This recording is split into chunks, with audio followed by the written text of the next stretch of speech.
Hello दोस्तों, नमस्कार। मैं भी एक आप सभी का बहुत बहुत स्वागत करता हूं आपके अपने इस यूट्यूब परिवार में। तो आप सब कैसे हैं? उम्मीद करता हूं आप सब अच्छे होंगे और आप सभी के यूपी पुलिस एग्जाम 2026 की तैयारी बहुत ही अच्छी तरीके से चल रही होगी। तो साथियों, आज की इस क्लास में हम लोग एक पेपर को सॉल्व करेंगे, वो भी यूपी पुलिस के एकदम परीक्षा पैटर्न पे। जैसे जैसे सवाल देखने को मिलेगा जीके, हिंदी, मैथ, रीजनिंग का, तो वैसा ही परीक्षा पैटर्न पे एक पेपर को इस क्लास में हम लोग हल करने जा रहे हैं। तो कल यूपी लेखपाल का एग्ज़ाम समाप्त हो गया है। तो यूपी लेखपाल के एग्ज़ाम में जैसे प्रीवियस ईयर में सवाल पूछा गया था, उसी के आधारित पर कल भी सवाल देखने को मिला था। एक भी ऐसा क्वेश्चन नहीं आया था जो कि आप के सिलेबस से बाहर था या अन्य कहीं जगह से थे। सारे सवाल करने लायक थे जो स्टूडेंट अपनी तैयारी अच्छे से करके गए होंगे जीके, हिंदी, मैथ, रीजनिंग में, और प्रीवियस ईयर के हिसाब से पढ़ेंगे और सिलेबस को देखते हुए पढ़े होंगे, तो वो काफ़ी अच्छा स्कोर किए होंगे। तो साथियों, अब देखिए केवल एक ही एग्ज़ाम बाकी है यूपी का, वो है साथियों यूपी पुलिस एग्ज़ाम की, जो कि शुरुआत होने जा रही है 8 जून से। तो ये अंदाजा लगाया जा सकता है कि जो भी आपके यूपी पुलिस के पेपर में सवाल देखने को मिलेगा, प्रीवियस ईयर के ही हिसाब से सवाल पूछा जाएगा। यूपी आयोग आपसे उसी तरह सवाल पूछेगी, ऐसा नहीं होगा कि कहीं और से सवाल पूछ दे या आपके सिलेबस से बाहर पूछ दे सवाल। क्योंकि साथ ही यूपी लेखपाल का इतना बड़ा एग्जाम होता है, तो बिल्कुल सिलेबस के अकॉर्डिंग ही सवाल देखने को मिला था। ओके, कुछ सवाल देखिए बहुत इजी था, कुछ सवाल मीडियम था, कुछ सवाल हाई लेवल का था। ये तो भाई कट ऑफ को क्लियर करने के लिए पेपर ऐसा ही बनाया जाता है। तो साथियों, अब देखिए आपको किस तरह का सवाल पढ़ना है, तो उसी तरह आज की इस क्लास में ट्राई किए हैं कि एक पूरा पेपर आपके लिए हम कराया जाए। तो साथियों, इस पूरा पेपर को आप खुद से हल करिए। हर एक जगह से एक एक क्वेश्चन आपको इस पेपर में देखने को मिलेगा। ठीक है, 55 सवाल में से आप टारगेट रखिएगा 55 के 55 सवालों का उत्तर तैयार कर लो इसी क्लास में, क्योंकि एक ओरिजिनल क्वेश्चन पेपर होने वाले हैं आपके 6 शिफ्टों के लिए। क्योंकि भाई 8 जून को पेपर होगा, 9 जून को पेपर होगा और 10 जून को, एक दिन में 2 शिफ्ट, यानी 6 शिफ्ट में आपका पूरा पेपर समाप्त होने वाला है। तो साथियों, आज आपका है 22 मई और पेपर शुरुआत हो रहा है 8 जून से। तो इस महीने में केवल 8 दिन बाकी है, उस महीने में 7 दिन बाकी है, तो 15 दिन हमारे पास बाकी है, ज़्यादा समय नहीं है। तो साथियों, 15 दिन पहले एक ऐसा पेपर को हल करते हैं जिससे आपको एक पता लगे, आप पहली बार एग्जाम देने जा रहे हैं तो इस पूरा पेपर को हल करिएगा। ठीक है, तो आपका पेपर 2 घंटे में समाप्त होगा। इसी 2 घंटे में आप सभी को 38 सवाल जी के मिलेगा, 37 सवाल हिंदी का मिलेगा, 20 सवाल गणित का मिलेगा और 55 सवाल रीजनिंग का मिलेगा। 150 प्रश्नों का आपका पूरा पेपर होगा। एक प्रश्न आप सही करेंगे 2 नंबर, 300 नंबर का पूरा पेपर होगा और एक भी प्रश्न पे नेगेटिव मार्किंग नहीं होने वाला है। यानी जब आपके हाथ में प्रश्न पत्र आएगा तो आप पूरे 150 प्रश्नों का उत्तर का गोला रगेंगे, वो भी अपने उत्तर सीट पे। ओके साथियों, पहले इस पेपर को हल करिए, देखिए कैसे कैसे सवाल आएंगे और लास्ट में आप सभी से आपका स्कोर पूछेंगे, तो स्कोर जरूर करिएगा। ठीक है, तो देखिए साथियों, आज का पहला प्रश्न कैसा पूछा जाएगा। निम्नलिखित में से कौन सी नियुक्ति भारत के राष्ट्रपति द्वारा नहीं की जाती है? तो इनमें से कौन सी नियुक्ति भारत के राष्ट्रपति द्वारा नहीं की जाती है? राज्यपाल की नियुक्ति तो राष्ट्रपति ही करते हैं। लोकसभा के अध्यक्ष की नियुक्ति कौन करता है? तो लोकसभा के सदस्यों द्वारा ही नियुक्ति किया जाता है लोकसभा के अध्यक्ष के, इनकी नियुक्ति राष्ट्रपति नहीं करते हैं। यानी इस सवाल का बी ऑप्शन राइट आंसर हो जाएंगे। प्रधानमंत्री की नियुक्ति राष्ट्रपति ही करते हैं। वायुसेना के जो प्रमुख होते हैं इनकी नियुक्ति भी कौन करते हैं? राष्ट्रपति ही करते हैं। यानी इस सवाल का बी ऑप्शन बिल्कुल राइट आंसर हो जाएंगे। लोकसभा के अध्यक्ष की नियुक्ति लोकसभा के सदस्य द्वारा ही किया जाता है, ध्यान रखेंगे आप लोग। ठीक है, नेक्स्ट अगला सवाल को देखिए, क्वेश्चन नंबर 2 को। संयुक्त राष्ट्र मानवाधिकारों की सार्वभौमिक घोषणा UDHR किस वर्ष अपनाई गई थी? बताएंगे आप सभी लोग। संयुक्त राष्ट्र मानवाधिकारों की सार्वभौमिक घोषणा किस वर्ष अपनाई गई थी? तो साथियों, इसे 1948 में अपनाई गई थी। ऑप्शन है बिल्कुल राइट आंसर हो जाएंगे। नेक्स्ट अगला सवाल को देखिए, क्वेश्चन नंबर 3 को। निम्नलिखित में से कौन सा वैध ईमेल प्लेटफॉर्म नहीं है? तो इनमें से कौन सा वैध ईमेल प्लेटफॉर्म नहीं है? जैसे जीमेल है भाई, AOL है, आउटलुक है, ये एक तरह का ईमेल प्लेटफॉर्म है वैध, लेकिन बिंग नहीं है। बिंग जो है वैध ईमेल प्लेटफॉर्म नहीं है। तो ऑप्शन है बिल्कुल राइट आंसर हो जाएंगे। नेक्स्ट अगला सवाल को देखिए, क्वेश्चन नंबर 4 को। भारत के किस राज्य में वाल्मीकि राष्ट्रीय उद्यान स्थित है? भारत के किस राज्य में वाल्मीकि राष्ट्रीय उद्यान स्थित है? तो बिहार राज्य में वाल्मीकि राष्ट्रीय उद्यान स्थित है। बी ऑप्शन बिल्कुल राइट आंसर हो जाएंगे। नेक्स्ट अगला सवाल को देखिए, क्वेश्चन नंबर 5 को। भारतीय कृषि में खरीफ ऋतु क्या है? साथियों, भारतीय कृषि में खरीफ ऋतु क्या है? तो मानसून फसल की ऋतु यह है खरीफ ऋतु। तो ऑप्शन है बिल्कुल राइट आंसर हो जाएंगे। नेक्स्ट अगला सवाल को देखेंगे, क्वेश्चन नंबर 6 का राइट आंसर क्या बनेगा। निम्नलिखित में से कौन सा अनुच्छेद राज्यों और केंद्र के बीच समन्वय को बढ़ावा देने के लिए एक अंतर राज्य परिषद की स्थापना की व्यवस्था करता है। कौन सा अनुच्छेद राज्यों और केंद्र के बीच समन्वय को बढ़ावा देने के लिए एक अंतर राज्य परिषद की स्थापना की व्यवस्था करता है। तो सातवां अनुच्छेद 263 करता है। तो बी ऑप्शन राइट आंसर हो जाएंगे। नेक्स्ट अगला सवाल को देखिए, क्वेश्चन नंबर 7 को, उपराष्ट्रपति को पद से हटाने की कार्यवाही कहाँ शुरू की जाती है। तो साथियों उपराष्ट्रपति को उनके पद से हटाने की कार्यवाही कहाँ शुरू की जाती है। तो ध्यान रखिएगा, केवल राज्यसभा में उपराष्ट्रपति को पद से हटाने की कार्यवाही शुरू की जाती है। सी ऑप्शन राइट आंसर हो जाएंगे। ओके, नेक्स्ट अगला सवाल कॉल करिए, क्वेश्चन नंबर 8 को, ईमेल एड्रेस का कौन सा भाग ईमेल सेवा प्रदाता को दर्शाता है। बताइए साथियों, आप जानते हैं कि सोशल मीडिया से कम 2 से 4 सवाल आपके शिफ्ट में देखने को मिलेगा। तो ईमेल एड्रेस का कौन सा भाग ईमेल सेवा प्रदाता को दर्शाता है। तो आप कहेंगे डोमेन जो होता है। ऑप्शन बिल्कुल राइट आंसर हो जाएंगे। नेक्स्ट अगला सवाल को देखिए, क्वेश्चन नंबर 9 को, किस संवैधानिक संशोधन ने राष्ट्रीय पिछड़ा वर्ग आयोग यानी एनसीबीसी को संवैधानिक दर्जा दिया। तो साथियों किस संवैधानिक संशोधन ने राष्ट्रीय पिछड़ा वर्ग आयोग को संवैधानिक दर्जा दिया है, बताएंगे आप सभी लोग। तो 102वां जो संशोधन है, ये संवैधानिक संशोधन पिछड़ा वर्ग आयोग को संवैधानिक दर्जा दिया है। डी ऑप्शन बिल्कुल राइट आंसर हो जाएंगे। नेक्स्ट अगला सवाल कॉल करेंगे, क्वेश्चन नंबर 10 को, भारतीय शास्त्रीय संगीत में राग का अर्थ क्या है। भारतीय शास्त्रीय संगीत में राग का अर्थ क्या है। तो एक मधुर ये संरचना है। सी ऑप्शन बिल्कुल राइट आंसर हो जाएंगे। ओके, और साथियों आगे बढ़ने से पहले आप लोग ये 10 टेस्ट सीरीज का पीडीएफ अपने पास आप मंगा लीजिए भाई। इसमें आप सभी को 1500 नए क्वेश्चन अब यहाँ से मिलेगा, जो कि पूरे नए क्वेश्चन आप सभी को देखने को मिलेगा। जैसे जैसे सवाल आपके पेपर में देखने को मिलेगा, प्रीवियस ईयर का पूरा सवाल इसमें आपको ऐड कर मिला होगा। इसमें आपको संपूर्ण GK, UP GK, Hindi, math, reasoning, current affair का मोस्ट इंपॉर्टेंट क्वेश्चन देखने को मिलेगा, जिससे आपकी तैयारी बहुत ही अच्छी होने वाली है। केवल आपके लिए एक ही जगह में सारे क्वेश्चन मिल जाएंगे, बस आपको इसको पढ़ना है अब एग्जाम तक।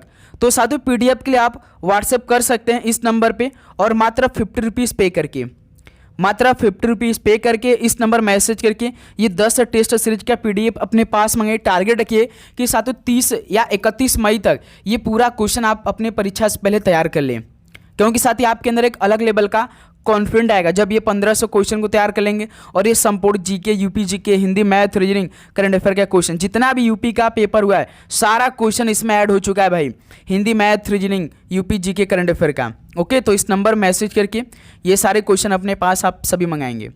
ओके, क्वेश्चन नंबर 11 देखिए, चोल किस प्रमुख प्रशासनिक नवाचार के लिए विशेष रूप से जाने जाते हैं।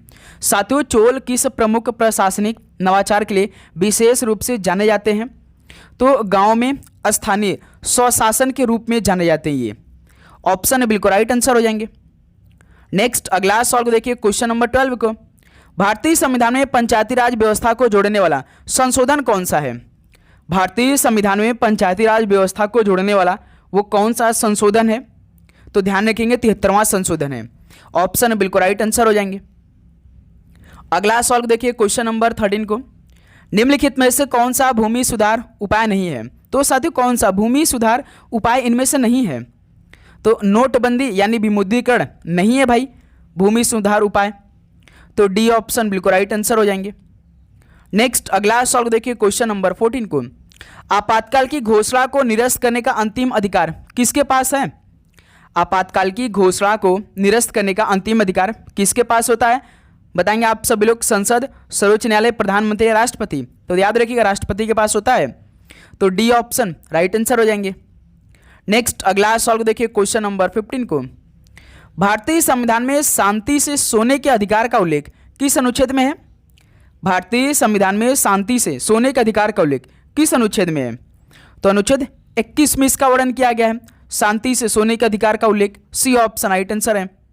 अगला सवाल को देखिए, क्वेश्चन नंबर 16 को, निम्नलिखित में किसे गंतव्य आधारित कर कहा जाता है। तो साथियों किसे गंतव्य आधारित कर कहा जाता है। तो आप कहेंगे वस्तु एवं सेवा कर को, जो जीएसटी है। सी ऑप्शन राइट आंसर हो जाएंगे। और साथियों आगे बढ़ने से पहले यदि आप चैनल पर नए हैं तो भाई चैनल को सब्सक्राइब करने के बाद नोटिफिकेशन को ऑन कर लेंगे, क्योंकि साथियों ये क्लास आपके पूरे एग्जाम तक चलने वाली है, एक भी दिन का गैप नहीं होगी, दिन में 3 क्लास लग रही है। तो इसलिए साथियों आप नोटिफिकेशन को जरूर ऑन कर लेंगे भाई, कि क्लास अपलोड हो तो पहला नोटिफिकेशन आप सभी के पास पहुंचे। ठीक है। भारतीय संविधान की समवर्ती सूची में मूल रूप से कितने विषय शामिल थे? भारतीय संविधान की समवर्ती सूची में मूल रूप से कितने विषय शामिल थे? तो पूरे 47 विषय शामिल थे भारतीय संविधान की समवर्ती सूची में। सी ऑप्शन राइट आंसर है। नेक्स्ट अगला सवाल देखिए 80 नंबर को, निम्नलिखित में से किस वर्ष में ट्विटर की स्थापना की गई थी? बताइए साथियों, ट्विटर की स्थापना किस वर्ष की गई थी? तो 2006 में की गई थी। बी ऑप्शन बिल्कुल राइट आंसर हो जाएंगे।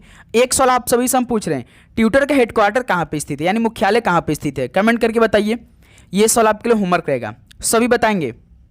नेक्स्ट अगला सवाल देखिए क्वेश्चन नंबर 19 को, वायुमंडल के ऊर्ध्व तापन की प्रक्रिया को क्या कहा जाता है? वायुमंडल के ऊर्ध्व तापन की प्रक्रिया को क्या कहा जाता है? तो संवहन कहा जाता है। बी ऑप्शन बिल्कुल राइट आंसर हो जाएंगे। नेक्स्ट अगला सवाल देखिए क्वेश्चन नंबर 20 को, नीनो दा कुन्हा ने भारत में पुर्तगाली सरकार के मुख्यालय को कोचीन से किस शहर में स्थानांतरित किया था? नीनो दा कुन्हा ने भारत में पुर्तगाली सरकार के मुख्यालय को कोचीन से किस शहर में स्थानांतरित किया था? तो कोचीन से गोवा में स्थानांतरित किया। डी ऑप्शन बिल्कुल राइट आंसर हो जाएंगे। ओके। अगला सवाल को देखिए क्वेश्चन नंबर 21 को, भारत के निम्नलिखित में से किस भाग में कांटेदार वन और गुल्म वन पाए जाते हैं? तो साथियों भारत के किस भाग में कांटेदार वन और गुल्म वन पाए जाते हैं? तो याद रखिएगा उत्तर पश्चिम भारत में पाए जाते हैं। तो बी ऑप्शन इस सवाल का राइट आंसर हो जाएंगे। ओके। नेक्स्ट अगला सवाल को देखिए क्वेश्चन नंबर 22 को, टॉमस मनरो तथा कैप्टन अलेक्जेंडर रीड भू राजस्व की किस प्रणाली से संबंधित थे? तो साथियों टॉमस मनरो तथा कैप्टन अलेक्जेंडर रीड भू राजस्व की किस प्रणाली से संबंधित थे? बताएंगे आप सभी लोग। तो ये रैयतवाड़ी बंदोबस्त से संबंधित थे। सी ऑप्शन राइट आंसर हो जाएंगे। ओके। साथियों लास्ट में स्कोर पूछेंगे, स्कोर जरूर बताइएगा। देखिए क्वेश्चन नंबर 23, बदरुद्दीन तैयबजी ने किस वर्ष में अध्यक्ष के रूप में कांग्रेस को संबोधित किया था? बदरुद्दीन तैयबजी ने किस वर्ष में अध्यक्ष के रूप में कांग्रेस को संबोधित किया था? तो याद रखिए 1887 में। सी ऑप्शन राइट आंसर हो जाएंगे। क्वेश्चन नंबर 24 देखिए, किस कलाकार के संगीत एल्बम का शीर्षक लैंड ऑफ गोल्ड है? तो बताइए साथियों, किस कलाकार के संगीत एल्बम का शीर्षक लैंड ऑफ गोल्ड है? तो अनुष्का शंकर के शीर्षक है लैंड ऑफ गोल्ड। तो सी ऑप्शन राइट आंसर हो जाएंगे। अगला सवाल कॉल करिए क्वेश्चन नंबर 25 को, भारत के किस राज्य में मोआत्सु उत्सव मनाया जाता है? तो साथियों भारत के किस राज्य में मोआत्सु उत्सव मनाया जाता है? तो याद रखिएगा नागालैंड राज्य में। सी ऑप्शन राइट आंसर हो जाएंगे। नेक्स्ट अगला सवाल देखिए क्वेश्चन नंबर 26 को, एरावतेश्वर मंदिर भारत के किस राज्य में स्थित है? तो साथियों एरावतेश्वर मंदिर भारत के किस राज्य में स्थित है? तो ये तमिलनाडु राज्य में स्थित है। ऑप्शन बिल्कुल राइट आंसर हो जाएंगे। ओके। नेक्स्ट अगला सवाल देखिए क्वेश्चन नंबर 27 को, सिंगालीला राष्ट्रीय उद्यान निम्नलिखित में से किस राज्य में स्थित है? सिंगालीला राष्ट्रीय उद्यान किस राज्य में स्थित है? तो ये पश्चिम बंगाल में स्थित है। डी ऑप्शन राइट आंसर हो जाएंगे। ओके। नेक्स्ट अगला सवाल कॉल करिए क्वेश्चन नंबर 28 को, मियामी ओपन 2025 का पुरुष एकल खिताब किसने जीता है? तो साथियों लेखपाल के पेपर में करंट अफेयर के सवाल 2025 का ही डाटा दिया था। ओके। मियामी ओपन 2025 का पुरुष एकल खिताब किसने जीत लिया था? तो जैकब मेंसिक ने जीता था। ऑप्शन बिल्कुल राइट आंसर हो जाएंगे। नेक्स्ट अगला सवाल को देखिए क्वेश्चन नंबर 29 को, अंतर्राष्ट्रीय अंतरिक्ष स्टेशन की यात्रा करने वाले पहले भारतीय अंतरिक्ष यात्री कौन बने हैं? बताइए अंतर्राष्ट्रीय अंतरिक्ष स्टेशन की यात्रा करने वाले पहले भारतीय अंतरिक्ष यात्री कौन बने हैं? तो ध्यान रखिएगा शुभांशु शुक्ला बने हैं। तो इस सवाल का बी ऑप्शन राइट आंसर हो जाएंगे। नेक्स्ट अगला सवाल देखिए क्वेश्चन नंबर 30 को, पेरिस 2024 ओलंपिक में निम्नलिखित में से किस देश ने सर्वाधिक पदक जीते थे? पेरिस 2024 ओलंपिक में किस देश ने सबसे अधिक पदक जीत लिए थे? तो आप सभी को मालूम होगा यूएसए ने सबसे अधिक पदक जीते थे। ऑप्शन बिल्कुल राइट आंसर हो जाएंगे। नेक्स्ट अगला सवाल देखिए क्वेश्चन नंबर 31 को, अब साथियों देखिए हिंदी के सवाल लेंगे। जिस तरह से यूपी के पेपर में हिंदी के सवाल देखने को मिला था, तो साथियों सेम उसी तरह आपके यूपी पुलिस के पेपर में हिंदी के सवाल देखने को मिलेगा। तो इस क्लास में हम लोग सेम क्वेश्चन को डिस्कस करेंगे। यशोदा का संधि विच्छेद बताइए क्या होगा? यशोदा का संधि विच्छेद क्या होगा? तो यश प्लस दा यशोदा होगा। तो सी ऑप्शन इस सवाल का राइट आंसर हो जाएंगे। नेक्स्ट अगला सवाल देखिए क्वेश्चन नंबर 32 को, मैंने आम खा लिया वाक्य में प्रयुक्त काल बताइए। मैंने आम खा लिया है। तो इस वाक्य में प्रयुक्त कौन सा काल लगा है? इसमें आसन्न भूतकाल है। सी ऑप्शन राइट आंसर हो जाएंगे। नेक्स्ट अगला सॉल्व देखिए क्वेश्चन नंबर 33 को। बिजली का पर्याय निम्न में से कौन सा है भाई? बिजली का पर्याय कौन सा है? तो दामिनी है। ऑप्शन है बिल्कुल राइट आंसर है। नेक्स्ट अगला सॉल्व देखिए क्वेश्चन नंबर 34 को। निम्नलिखित में से किसके नाम प्रायः पुल्लिंग होते हैं? तो साथियों मैथ का एक सवाल आपको हम होमवर्क देना चाहते हैं। मैथ का एक सवाल आप खुद से हल करिएगा, थोड़ा दिमाग लगेगा अपने से। मैथ का सवाल मत छोड़िएगा भाई। किसके नाम प्रायः पुल्लिंग होते हैं? ऑप्शन के नाम समुद्रों के नाम है, नदियों के नाम है, भाषाओं के नाम है, तिथियों के नाम। तो किसके नाम प्रायः पुल्लिंग होते हैं? तो साथियों समुद्रों के नाम प्रायः पुल्लिंग होते हैं। तो ऑप्शन है ना बिल्कुल राइट आंसर है। नेक्स्ट अगला सॉल्व देखिए क्वेश्चन नंबर 35 को। दूर आत्मा में कौन सा उपसर्ग है? दूर आत्मा में उपसर्ग बताइए कौन सा है? तो दूर इसमें उपसर्ग है भाई। ऑप्शन राइट आंसर है। नेक्स्ट अगला सॉल्व देखिए क्वेश्चन नंबर 36 को। निम्नलिखित में से विशेषण शब्द बताइए, इनमें से कौन सा विशेषण शब्द है? तो साथियों विशेषण शब्द की बात करें, सुंदर एक विशेषण शब्द है। तो सी ऑप्शन राइट आंसर है। नेक्स्ट अगला सॉल्व देखिए क्वेश्चन नंबर 37 को। सरस्वती पत्रिका के यशस्वी संपादक कौन थे? तो साथियों सरस्वती पत्रिका के यशस्वी संपादक कौन थे? तो महावीर प्रसाद द्विवेदी थे, जो कि बी ऑप्शन बिल्कुल राइट आंसर हो जाएंगे। नेक्स्ट अगला सॉल्व देखिए क्वेश्चन नंबर 38 को। शीत का विलोम क्या होगा? शीत का विलोम क्या होगा? शीत यानी इसका उल्टा उष्ण हो जाएगा भाई। बी ऑप्शन बिल्कुल राइट आंसर हो जाएंगे। नेक्स्ट अगला सॉल्व देखिए क्वेश्चन नंबर 39 को। निम्नलिखित में से अर्ध स्वर कौन सा है? इनमें से अर्ध स्वर कौन सा है? अर्ध स्वर की बात किया है तो इसमें यह एक अर्ध स्वर है। ऑप्शन है बिल्कुल राइट आंसर हो जाएंगे। अगला सॉल्व देखिए क्वेश्चन नंबर 40 को। शिक्षक का बहुवचन क्या होगा? शिक्षक का बहुवचन तो शिक्षक गण होगा, शिक्षक का बहुवचन। डी ऑप्शन राइट आंसर हो जाएंगे। नेक्स्ट अगला सॉल्व देखिए क्वेश्चन नंबर 41 को। निम्नलिखित में से सकर्मक क्रिया का उदाहरण नहीं इनमें से, यानी वो अकर्मक क्रिया होगा भाई, तभी तो सकर्मक क्रिया का उदाहरण नहीं है। जैसे साथियों सोहन साइकिल चलाता है, ये सकर्मक क्रिया का उदाहरण है। मोहन दूध पीता, ये भी एग्जाम्पल सही है सकर्मक क्रिया का। बालक दौड़ता है तो ये साथियों अकर्मक क्रिया है, यानी यही क्या हो जाएगा? सकर्मक क्रिया का उदाहरण नहीं होगा। तो सी ऑप्शन राइट आंसर हो जाएंगे। श्यामा ढोलक बजाती है, ठीक है भाई, तो इस सवाल का सी ऑप्शन राइट आंसर है। बालक दौड़ता ये अकर्मक क्रिया है। नेक्स्ट अगला सवाल देखिए 42 को। आगामी शब्द का विलोम निम्न में से कौन सा है? आगामी शब्द का विलोम कौन सा इनमें से? तो आगामी शब्द का विलोम इनमें से विगत है। डी ऑप्शन राइट आंसर है। ओके, नेक्स्ट क्वेश्चन नंबर 43 देखिए। सही वर्तनी वाले शब्द का चयन करें। सही वर्तनी वाले शब्द का चयन करिए, कौन सा होगा? तो पैतृक। ओके, ऑप्शन है बिल्कुल राइट आंसर है। अगला सॉल्व देखिए क्वेश्चन नंबर 44 को। कनक का अनेकार्थी शब्द कौन सा नहीं है? तो साथियों कनक का अनेकार्थी शब्द इनमें से कौन सा नहीं है? तो साथियों याद रखिए रेणु नहीं है भाई, तो सी ऑप्शन इस सॉल्व का राइट आंसर हो जाएंगे। ओके, क्वेश्चन नंबर 45 को हल करेंगे। निम्नलिखित वाक्यों में से कौन सा वाक्य कर्तृवाच्य में बदला गया है? तो इन वाक्यों में से कौन सा वाक्य कर्तृवाच्य में बदला गया है? तो साथियों इसमें आज घूमने चला जाए, कल देर तक पढ़े, बालकों द्वारा खेला जाएगा, लड़कों के द्वारा खूब पढ़ा गया, तो कौन सा वाक्य कर्तृवाच्य में बदला गया है? तो कल देर तक पढ़ें, ये आपका साथियों कर्तृवाच्य में बदला गया है। तो बी ऑप्शन इस सॉल्व का राइट आंसर हो जाएंगे। ओके, अगला सॉल्व देखिए क्वेश्चन नंबर 46 को। ख ग फ ध्वनियाँ किस भाषा की है? बताइए, ख ग फ ये ध्वनियाँ किस भाषा की है? तो अरबी फारसी ये भाषाएं भाई, जो ख ग और फ है। तो बी ऑप्शन इस सॉल्व का राइट आंसर हो जाएंगे। नेक्स्ट अगला सॉल्व देखिए क्वेश्चन नंबर 47 को। निम्न में से विभाजक समानाधिकरण समुच्चय बोधक अव्यय शब्द कौन सा है? तो साथियों निम्न में से विभाजक समानाधिकरण समुच्चय बोधक अव्यय शब्द कौन सा है? तो किनवा है भाई? डी ऑप्शन बिल्कुल राइट आंसर हो जाएंगे। अगला सवाल देखिए क्वेश्चन नंबर 48 को। अवधि का उद्भव किस अपभ्रंश हुआ है? तो साथियों अवधि जो है इसका उद्भव किस अपभ्रंश हुआ है? तो अर्ध मागधी हुआ है। तो इस सवाल का डी ऑप्शन बिल्कुल राइट आंसर हो जाएंगे। ओके, नेक्स्ट अगला सवाल कॉल करिएगा क्वेश्चन नंबर 49 को। अब देखिए साथियों, रीजनिंग का सवाल है, रीजनिंग के सवालों को हल करिए आप लोग। तो जैसे श्रृंखला आपका दिया है 2 12 36 80 डॉट डॉट है, इसको पूरा कीजिए, श्रृंखला को पूरा करना है भाई। 2 12 36 80, बताइए इसके बाद कौन सी संख्या आएगी? हल करिए आप सभी लोग, ये बेस्ट सवाल है आपके एग्जाम के लिए। 2 से 12 यानी साथियों इसमें प्लस 10 हुआ है, 12 से 36, 12 से 36 यानी प्लस 24 इसमें हुआ है। अब 36 से डायरेक्ट देखिए 80 कर दिया है, यानी 36 में 4 जोड़ देंगे 40, और 40 40 80 यानी प्लस 44 क्या इसमें।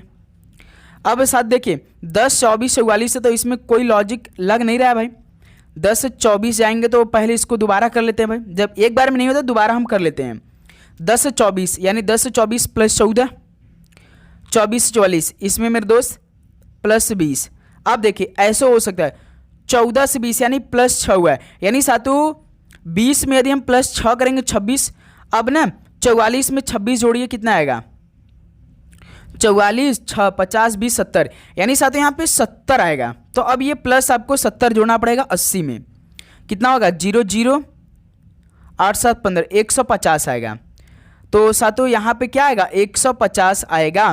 तो देखिए ऑप्शन में दे रखा है डी ऑप्शन। जब साथियों एक बार में नहीं होता ना, 2 बार करिए 3 बार करिए अपने आप आया। जैसे ये लॉजिक देखिए 14 से 20, इसका मतलब कि प्लस 6 का गैपिंग चला है, तो 20 में यदि हम प्लस 6 करेंगे 26 आएगा। तो अभी 44 में पहले आप 26 को जोड़ेंगे 70, अब 70 को आप इस वाले अंतिम अंक में जोड़ेंगे 80 जो आपका दिया है प्रश्न में, ठीक है। तो 80 70 कितना होता है? 150 होता है। तो डी ऑप्शन बिल्कुल राइट आंसर हो जाएंगे। ओके, नेक्स्ट अगला सॉल्व कॉल करिए, क्वेश्चन नंबर 50 का राइट आंसर। यदि विशेष कोड में 857 का अर्थ है गुलाब जामुन्स आर ग्रेट, 386 का अर्थ है ईट ग्रेट प्रोडक्ट्स, 254 का अर्थ है लड्डूज आर स्वीट, 312 का अर्थ है ईट टेस्टी लड्डूज। तो स्वीट का कोड क्या होगा बताइए साथियों। बहुत लंबा चौड़ा सवाल दिया, लेकिन भाई ना हमने आपको कितना आसान तरीका बताया है। जब सिंगल पूछे तो देखिए किसमें आपका दिया है, जो स्वीट पूछा है ना देखिए किसमें दिया है। गुलाब जामुन आर ग्रेट नहीं दिया इसमें, ईट ग्रेट प्रोडक्ट्स इसमें भी नहीं दिया है, लड्डूज आर स्वीट देखिए साथियों स्वीट इसी में आपका दिया है ना। तो किसका कोड है ये? 254 का कोड है। देखिए 254 का अर्थ है लड्डूज आर स्वीट, यानी हमारा आंसर इसी में मिलेगा 2 5 4 में। क्यों मेरे दोस्त? 2 5 4 में हमारा आंसर मिलेगा ना, क्यों? क्योंकि स्वीट इसी में है। और दूसरा का वाला देखिए जो 312 का अर्थ है ईट टेस्टी लड्डूज, इसमें स्वीट नहीं है, स्वीट केवल एक में है भाई जो कि लड्डूज आर स्वीट। तो इसका किसका कोड है? 254 का। अब देखिए स्वीट आप सभी से पूछा है तो स्वीट केवल इसमें है, यानी हमारा कोड इसी मिलेगा। अब साथ ही 254 का ना देखिए कौन कौन नंबर और कॉमन है, जैसे 2 का कोई और कॉमन है देखिए पूरा मिलाइए। देखिए जैसे साथियों 254 में 2 है और 2 देखिए यहाँ पर भी तो है, ये कॉमन हो जाएगा भाई, कट जाएगा।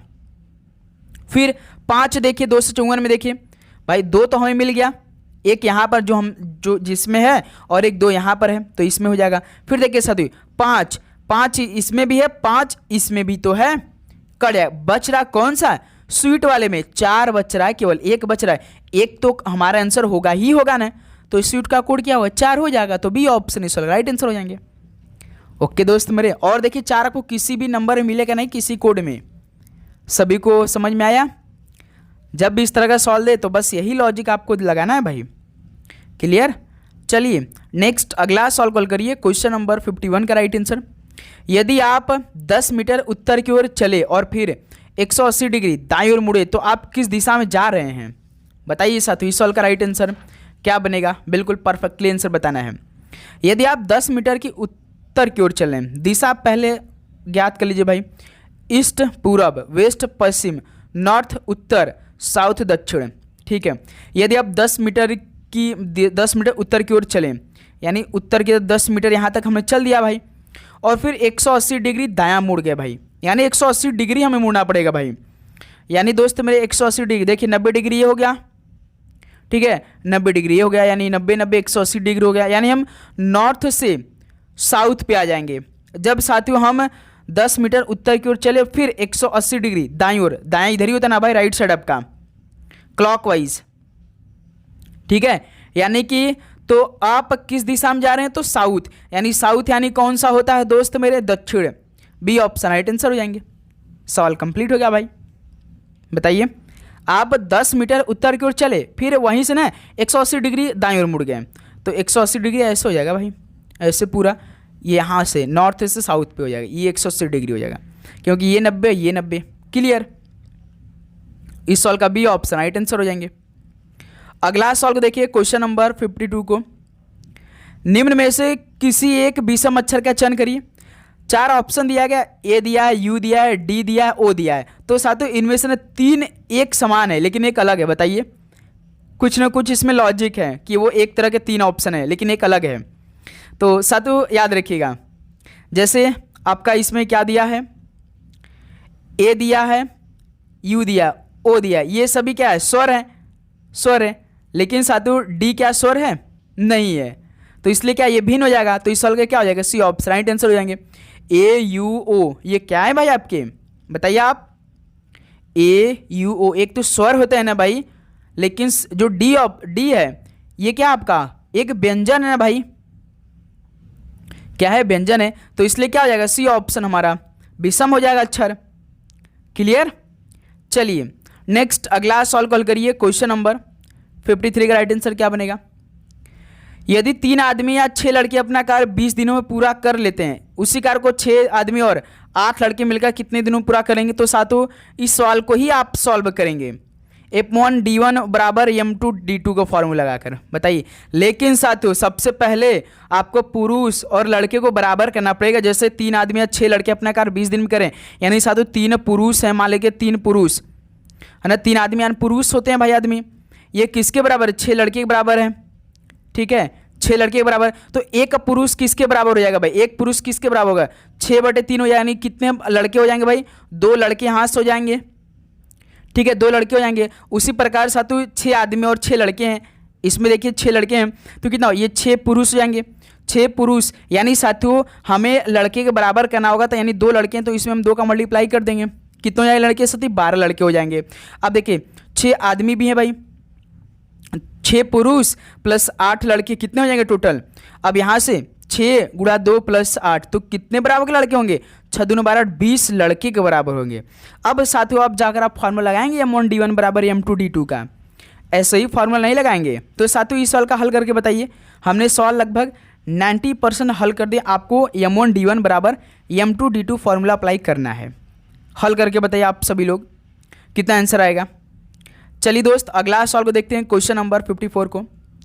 एक वस्तु को 138 रुपये में बेचने पर दुकानदार को 8% की हानि हुई, तो 4% लाभ कमाने के लिए वस्तु कितनी धनराशि में बेचा जाना चाहिए। तो साथियों आज इस क्लास में ना ये सवाल आपका पूरा कंप्लीट होने वाला है। जब भी इस तरह का सवाल आपको देखने को मिलेगा ना, आप दोबारा गलती नहीं करने वाले हैं, ये मेरा आपसे वादा है। जब भी साथियों ये सवाल दे कि एक वस्तु का आप 138 रुपये बेचने पर दुकानदार को, कोई भी वस्तु बेच रहे हैं, इतने रुपए बेचने पर दुकानदार को इतने प्रतिशत की हानि हुई, तो इतने प्रतिशत की लाभ कमाने के लिए वस्तु कितनी धनराशि में बेची जानी चाहिए। तो साथियों वस्तु का विक्रय मूल्य यानी सेलिंग प्राइस, फॉर्मूला पढ़िए, पकड़ लीजिए दोस्त मेरे, फॉर्मूला 100 प्लस प्रॉफिट परसेंटेज अपान में 100 माइनस लॉस परसेंटेज इनटू जो पहला विक्रय मूल्य यानी जो 138 रुपये यानी जो बेचा गया है, पहला सेलिंग प्राइस, बस इतना आपको रखना है। जैसे देखिए 100 प्लस प्रॉफिट परसेंटेज कितना है 4% का, तो 4 जोड़ देंगे अपान में 100 माइनस, यहाँ साथियों डायरेक्ट आप 104 भी लिख सकते हैं। अब देखिए 100 माइनस लास्ट कितना हुआ भाई 8% के लाभ, तो 8 मल्टीप्लाई, पहला सेलिंग प्राइस कितना है, एक वस्तु के 138 में बेचा जा रहा है यानी 138। अब इसको आपको हल कर देना, आपका आंसर आ जाएगा। बस ये फॉर्मूला पकड़ लीजिए आप लोग आज से, कि जब भी सवाल दे कि इतने रुपए में बेचने पर दुकानदार को इतने प्रतिशत की हानि हुई, तो इतने प्रतिशत लाभ कमाने के लिए वस्तु कितनी धनराशि में बेचा जाना चाहिए। बस ये फॉर्मूला आप तैयार रखिए मेरे दोस्त, ये वाला क्या, ये वाला फॉर्मूला, ठीक है। तो साथियों 100 प्लस 4 अपान में 100 माइनस 8 गुणा 138 है, इसको हम लोग हल करते हैं। देखिए 100 प्लस 4 100 माइनस कितना है 8% की हानि गुणा 138, इसको हल करिए, देखिए कितना आएगा, 104 ऊपर हो जाएगा भाई, 100 में से 8 घटा देंगे 92 हो जाएगा, 138, इसको हल करिए कितना आएगा, किस नंबर से कट रहा है भाई, 92 किस से कट रहा है, 10 आपका 2 से पहले काट लेते हैं, 5 दूना 10 52, 92 कितने बार में, 2 चौका 2 छक बार 46 बार में, ठीक है 138, ठीक है। अब इसको फिर काट लें 2 से भाई, 26 बार में, और ये 23 बार में, 23 बार में कट जाएगा, फिर इंटू 138। अब देखिए 23 छक्का 138 होता है भाई 6 बार में, तो 6 4 का 36, 26 गुणे 6 होगा ना, 26 गुणे ये 6 कितना होगा, 6 4 36, 6 3 6 2 12 3 15, 156 रुपये का। तो साथियों तो 4% लाभ कमाने के लिए वस्तु कितनी धनराशि में बेचा जाना चाहिए, 156 रुपये में बेचना चाहिए। ऑप्शन बिल्कुल राइट आंसर हो जाएंगे। ओके दोस्तों मेरे, तो ऐसा आप सवालों को अब हल करेंगे जब इस तरह का सवाल आएगा। तो क्लियर, सभी को समझ में आया। चलिए नेक्स्ट अगला सवाल को हल करते हैं, क्वेश्चन नंबर 55 को। यदि एक समकोण त्रिभुज का आधार 4 मीटर है और कर्ण 5 मीटर है तो इसका क्षेत्रफल ज्ञात करिए। तो साथियों समकोण त्रिभुज का क्षेत्रफल का फॉर्मूला क्या होता है बताइए। समकोण त्रिभुज का क्षेत्रफल का फॉर्मूला क्या होता है, आप कहेंगे हाफ बेस इंटू हाइट होता है। हाफ बेस तो देखिए 4 मीटर दिया है, लेकिन हाइट तो दिया नहीं, कर्ण दे दिया भाई, यानी कि इसमें पहले तो हमें पाइथागोरस फार्मूला अप्लाई करना पड़ेगा। क्या हो जाएगा, जैसे कि देखिए आधार 4 मीटर दिया है और साथ ही कर्ण आपका ये इसके सामने कर्ण होता है तो 5 मीटर दिया है। पहले तो साथियों हम लोग ना फार्मूला अप्लाई कर लेते, कौन सा, एच स्क्वायर बराबर क्या होता है, परपेंडिकुलर स्क्वायर बराबर अपन में बेस प्लस बेस स्क्वायर होता है। तो हाइट कितना दिया भाई, हाइपोटेनियस कितना दिया, 5 का स्क्वायर दिया है। इसके एंगल के सामने वाला हाइपोटेनियस होता है, नीचे वाला आधार होता है, इसके बाद वाला परपेंडिकुलर होता है। ठीक है, परपेंडिकुलर पहले हम लोग निकालेंगे। ठीक है, बेस कितना कितना, आधार 4 का स्क्वायर कितना हो जाएगा, यहाँ से 25, यहाँ से हो जाएगा पी स्क्वायर प्लस यहाँ से 16 हो जाएगा। तो पी स्क्वायर बराबर क्या होगा, 25 माइनस 16 हो जाएगा, कितना हो जाएगा, 9 हो जाएगा। अब साथियों जब पी स्क्वायर बराबर 9 होता है, आप जानते जब स्क्वायर हटेगा तो ये रूट में हो जाएगा 9 भाई। अब रूट 9 किसका होता है, 3 का होता है। तो पी यहाँ से देखिए 3 आ गया हमारा। अब बेस इंटू हाइट हम निकालेंगे, हाइट आपका 3 आ गया भाई, परपेंडिकुलर 3 आ गया। तो फॉर्मूला अप्लाई करिए ना, फॉर्मूला क्या था, समकोण त्रिभुज का क्षेत्रफल का क्या होता है, परपेंडिकुलर यानी half base into height.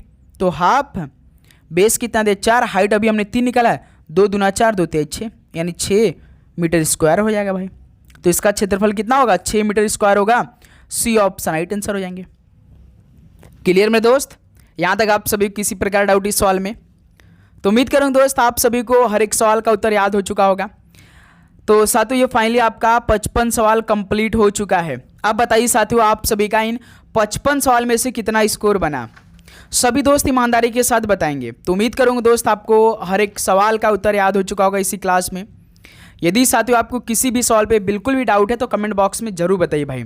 Doubt लग रहा बिल्कुल भी नहीं चलेंगे, लगातार साथियों इसी तरह आपकी क्लास आएगी, एक भी दिन के गैप नहीं होगी, बहुत ही शानदार तरीके से एक एक क्वेश्चन होने वाली है। तो सेम इसी तरह आपके पेपर में देखने को मिलेगा सवाल, ये पूरा प्रीवियस ईयर के हिसाब से ही सारा सवाल था मेरे दोस्त। ओके, तो चलिए साथियों इस क्लास को यहीं पर समाप्त करते हैं, मिलते हैं एक और नए क्लास के साथ।